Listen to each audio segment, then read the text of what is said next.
Ju përshëndes të gjithëve nga studio e lajmeve në televizionin kombëtar Klan News. Do t'jemi së bashku në këtë edicion informativ të orës 9. Do të flasim së pari për shëndetësi pasi është vjeshtë dhe kemi hyrë zyrtarisht në stinën e virozave. Është e rëndësishme që krahas kujdeset e trajtimit të parandalojmë edhe nëpërmjet vaksinës. Do të flasim këtë mëngjes në studio me zonjën Eugena Tomini, drejtore e Institutit të Shëndetit Publik. Ju falenderoj shumë.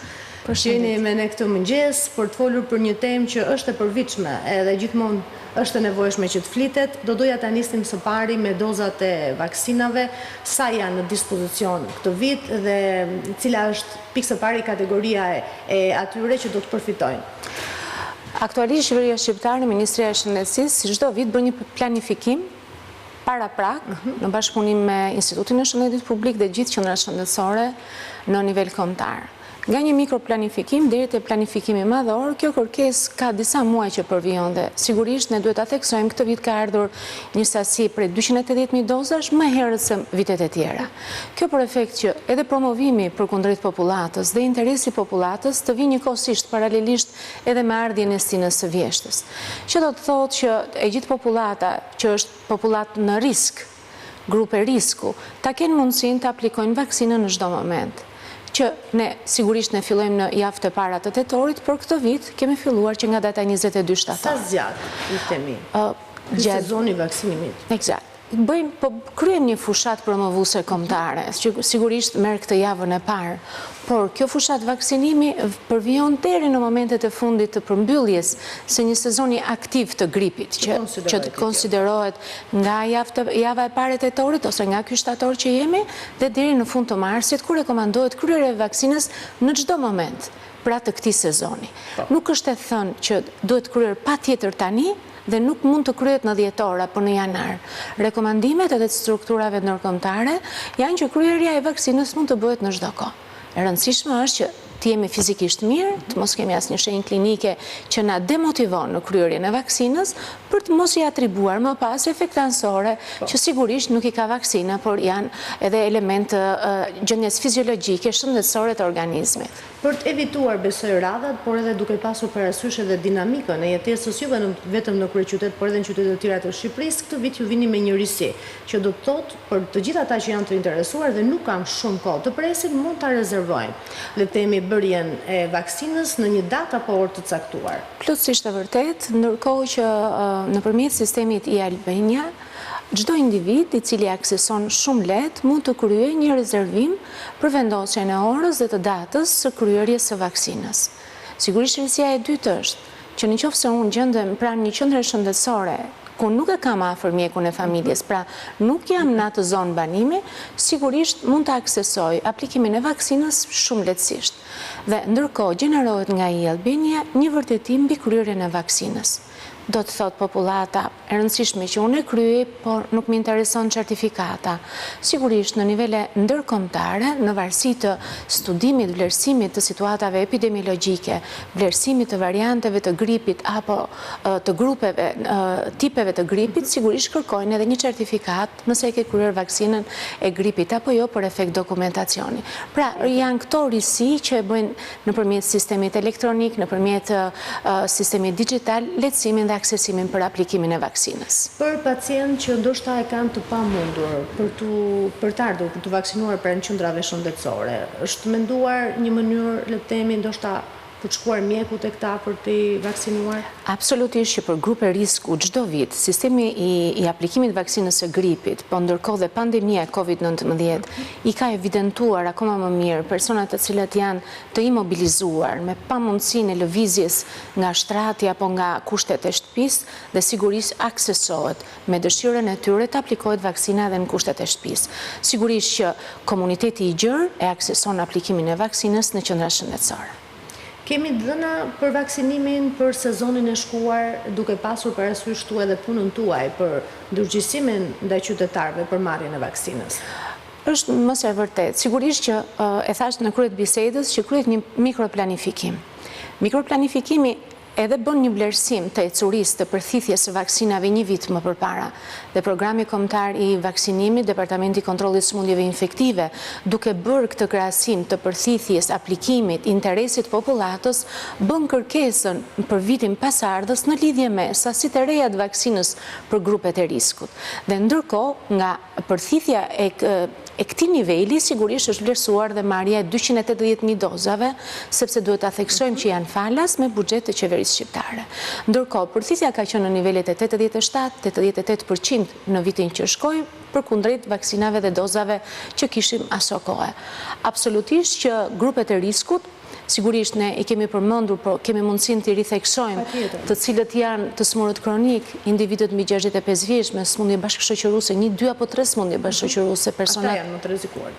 Më të rrezikuarit, me imunitet kompromentuar, personat obez, gratë shtatzëna, fëmijët e vegjël mbi 6 muaj, sepse sigurisht gripi, Covidi, smundjet respiratore kanë afinitetin në 2 grup moshat ekstreme, tek ato që nuk është krijuar imuniteti ende i fuqishëm dhe tek ata që bie imuniteti. Ndërkohë kemi grupin e riskut për të smurët që vuajnë nga kanceri. Kemi individ të cilët bashkjetojnë, jetojnë, punojnë me kolektiva, siç mund të jenë oficerët e policisë, mësuesit që janë në kontakt, punonjësit shëndetësor, të cilët janë në kontakt me pacientët, dhe ndërkohë të drejt për drejt dhe bëhet ai infektimi i kryqëzuar, pra nga pacienti tek personeli mjekësor dhe viceversa, nga personeli mjekësor tek pacientët.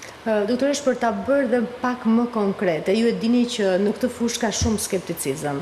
Ka nga ata që kalojnë në ekstrem dhe mendojnë që ka shumë efekte anësore bërja e vaksinës, por natyrisht ka edhe njerëz nga popullata që e kanë bërë vaksinën dhe i kap gripi, po ndoshta në forma të ndryshme dhe mbeten në kuadrin e skepticizmit. Si duhet t'ja shpjegojmë këtë? Është e vërtet. Në fakt, media me rolin e saj, rrjetet sociale, sigurisht hera herës bien edhe në dilema apo në kundërshtim të mendimit shkencor, sepse media është një armë shumë e fuqishme edhe për promovimin edhe të mesazheve të duhura për të minimizuar keq informimin apo malinformimin. Infodemia sot nëpërmjet teknologjisë sigurisht shpërndahet në mënyrë të menjëhershme në shumë individe dhe ndoshta edhe keq informimi shkon shumë shpejt tek individi, fatkeqësisht. Dhe ndërkohë duhet të theksojmë që në studimet shkencore, në detyrimet që strukturat ndërkombëtare në lidhje me menaxhimin, me ruajtjen, në lidhje me ndjekjen e efekteve anësore të vaksinës, sigurisht kanë detyrimin ligjor që në fletën shoqëruese të vaksinës të reflektojnë dhe efektet anësore të vaksinës, të cilat janë evidentuar nga grupet e studimit përkundrejt vaksinës prodhuese. Por duhet të theksojmë, jo çdo efekt anësor në një periudhë kohë të caktuar që kombinohet me aplikimin e vaksinës, me kohën, i atribuohet vaksinës. Që do të thotë? Efektet anësore të vaksinës sigurisht janë minimale të reflektuar në fletën shoqëruese. Por ndërkohë mund të ketë, po patjetër, në vendin e aplikimit mund të krijohet skuqje, induracione, themi ne, po një ngurtësim i muskulit ku aplikohet, sigurisht mund të krijohet ndonjëherë edhe ndonjë infektim rastësor, por shumë i rrallë, mund të kemi një temperaturë subfebrile, pra nuk shkojmë përtej 38-s, dhe këto elementi janë më së zakonshëm. Kështu duken. Raste të rralla, mund të kemi efekte anësore të vaksinave, nuk flasim vetëm për gripin, por për gjithë vaksinat në përgjithësi. Por duhet të theksojmë faktin që aplikimi i vaksinave sigurisht duhet bërë kur ne jemi në kushte shëndetësore të mira, atë që thamë në fillim. Pra të mos kemi shenjat e një viroze respiratore, në cilën e nuk e ndajmë dot në mënyrë individuale. Nuk është momenti, natyrisht me përshkrimin dhe udhëzimin e mjekut. Pa diskutim që individ shumë të rrallë mund të kenë një udhëzim për të mos e kryer vaksinën për ndonjë reakcion që mund të ketë qenë në niveleve shumë të larta, anafilaktik apo gjendje shoku. Sigurisht merret rekomandimi i mjekut specialist në lidhje me përjashtimin, sepse parandalimi është shumë sporadike, janë shumë të rralla. Po ndërkohë individët që mund të kenë aplikuar vaksinën dhe i kap gripi, sigurisht ne nuk e përjashtojmë faktin që mund të infektohesh. Ne nuk themi që vaksina mbron 100%. Ne themi faktin që vaksinimi ndaj gripit sigurisht minimizon format e rënda. Pra, ne mund të prekemi, por mund ta kalojmë më lehtë. e kalojmë më lehtë dhe sigurisht ne minimizojmë maksimalisht format e rënda të cilat i japin humbje jete. Fatalitete dhe sigurisht një element tjetër i rëndësishëm që ndoshta popullatës nuk i intereson, po të vaksinohemi ne ulim edhe peshën spitalore. Pra, ulim individët të cilët mund të shtrohen në spital dhe për shkak të progresimit të keqësimit të shenjave klinike. Pra, janë disa element kompleks që në zinxhirin e promovimit sigurisht ndikojnë në mirëqenien shëndetësore të popullatës. E qartë. Doktor, si është situata e virozave aktualisht në rang vendi, edhe duke pasur parasysh edhe faktin që edhe ne që nuk jemi të fushës kuptojnë që duket sikur nuk ka më sting virozash. Ka pik, por duket sikur përgjatë gjithë kohës kanë qenë, të paktën në vitet e fundit me ne. Kjo është e vërtet, mbas periudhës pandemike, 2020-2021 edhe ndërkohë në vitet në vazhdim, si një ndër infeksionet respiratore të cilat do ta kemi gjithmonë edhe ka predominuar gjatë gjithë vitit është COVID-19. Ndërkohë, sezonaliteti i infeksioneve respiratore nuk ka humbur. Sigurisht që ne jemi në pritje, sezoni i vjeshdimër për infeksionet respiratore fillon që me javën e parë të tetorit dhe sigurisht tendencat në rritje sigurisht do t'i kemi prezent në lidhje me infeksionet e sipërme dhe infeksionet e poshtme respiratore. Por duhet të theksohet që COVID i ka qenë gjithmonë prezent gjatë gjithë... Është shqetësues? Në individ saktuar, jo. Në individ saktuar, sigurisht që mund të kemi forma të rënda. Padyshim, se varet nga sëmundjet bashkëshoqëruese. Në sëmundjet bashkëshoqëruese, duhet të thënë ndonjëherë nga neglizhenca, s'ka gjë se në një infeksion viral kemi dhe anashkalojmë shenjat klinike dhe mund të kalohet dhe situata precipiton. Prandaj ne shpesh themi nuk duhet humbur kontakti me mjekun e familjes, me mjekun specialist që monitoron edhe shenjat klinike, edhe sëmundjeve të tjera bashkëshoqëruese. Jemi në të njëjtat variante kur flasim për COVID? Jemi në variantet e Omikronit. Janë në variantet e Omikronit ato që kanë dominuar her pas here me oscilacionet e tyre.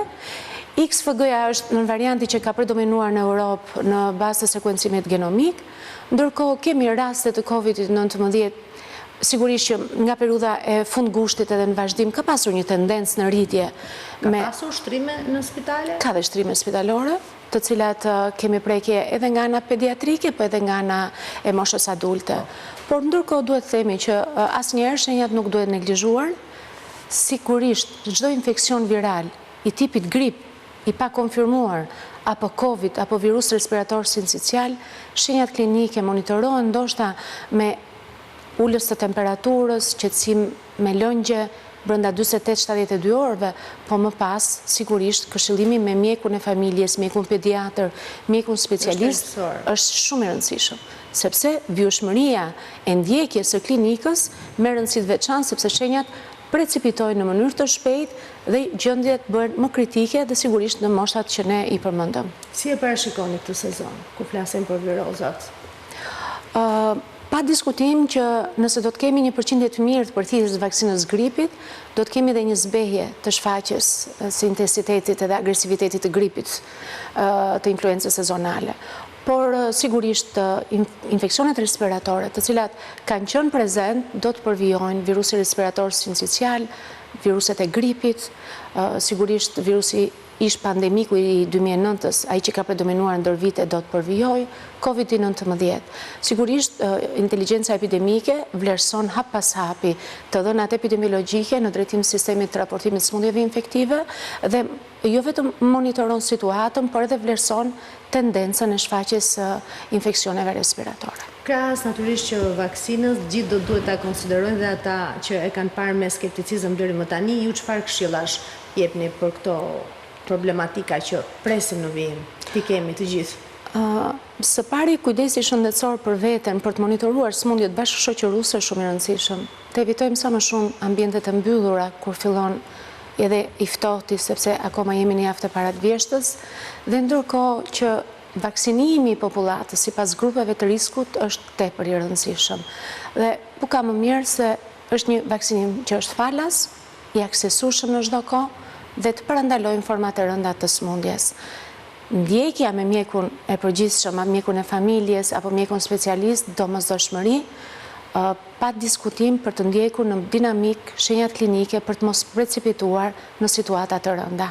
E qartë. Doktoresh, duke përfituar dhe nga rasti që ju kemi në studio, unë do të bëj një pyetje jashtë vaksinës së gripit, bëhet fjalë për një vaksinë ato të fruthit. Ju shpesh herë keni dalë me komunikimet ndryshme ndër vite për të ndërgjegjësuar prindrit që kur vjen sezoni i vaksinimit, gjithmonë e më shumë fatkeqësisht me skepticizëm marrin përgjegjësinë për të mos i vaksinuar fëmijët, por nga ana tjetër, natyrisht që pasojat mund të jenë edhe më të rënda nga dyshimet që shpesh herë prindrit kanë se kjo vaksinë mund të shkaktojë çrregullim të spektrit të autizmit. Spektri i autizmit me aplikimin e vaksinës së MMR-s apo fruth rubol parotitit, sigurisht për të gjetur lidhjen shkak pasojë, asnjë dokument sot që flasim nuk e vërteton këtë lidhje. Dhe mosvërtetimi i kësaj lidhje nuk mund t'i atribohet aplikimit të vaksinës së MMR-s shfaqjes së autizmit. Dilemat për të shfaqur një sëmundje të tillë që sigurisht ka një peshë jo vetëm të shëndetit publik, por ka një peshë tepër të rëndësishme, familjare, shoqërore, sigurisht është një problematikë ndjekur në mbar botën. Dhe ndërkohë atributi përkundrejt një aplikimi të vaksinës fruth rubol parotitit duhet të bazohet në dhënat shkencore. Siç mund të atribojmë çdo efekt ansor të një preparati apo të një vaksine tjetër. Sigurisht, po patëm të dhëna shkencore, po u atribua që lidhja midis kësaj sëmundje dhe shkaktarit është vërtetuar shkencërisht, sigurisht shëndeti publik nuk mund të promovojë më aplikimin e një elementi të tillë, por absolutisht asnjë bazë shkencore nuk është e vërtetuar. Situata mbi aplikimin e vaksinës së fruth rubol parotitit sigurisht sjell dhe zgjon forma të fruthit. Problematika në mbrojtjen ndaj rubeolës. Cilat janë pasojat? Pa diskutim deri në encefalite dhe humbje jete. Encefalite themi prekje të trurit. Por ndërkohë është më mirë ta parandalojmë pas një lloj atributi shëndetësor, pra pas një lloj pasoje shëndetësore, apo të përjetojmë një sëmundje me forma të rënda. Dhe ndërkohë pa harruar, ne gjatë vitit që shkoi kishim 2 shpërthime paralelisht, kishim fruthin dhe pertusin, pra kollën e mirë, ndërkohë që duhet theksojmë që janë të dyja të mbuluara nga programi kombëtar i vaksinimit, vaksinimi falas, dhe sigurisht prindrit ndjehen skeptik sepse ndërkohë ne jo vetëm dëgjojmë informacionin nga strukturat shëndetësore, po kemi dhe infodemin e shoqërisë, rrjeteve sociale, të cilat sigurisht bën një kakofoni të informacionit të duhur. Duhet marrë informacionit duhur pranë strukturave shëndetësore. Asnjë vend gjithsesi është një vaksinë e detyrueshme apo? Është një vaksinë e detyrueshme ku sot prindrit ndeshen dhe me problematikat për të hyrë në sistemin parashkollor, në sistemin shkollor. Që ka pasojë edhe në këtë aspekt. Absolutisht. Dhe ndërkohë sepse ne jetojmë në komunitet, ne nuk jetojmë në familje, nuk jetojmë në familje të izoluara. Vërtet mund të kem dëshirën për të mos aplikuar, po sigurisht rrezikoj individ, fëmijë të tjerë në shkollë, në kopshte, në çerdhe, për të shfaqur ose për të transmetuar sëmundje infektive. Dhe ku ka më mirë se sa të parandalojmë. Sigurisht me baza shkencore mund të përjashtojmë çdo element të mundshëm që shkakton peshë në shëndet publik.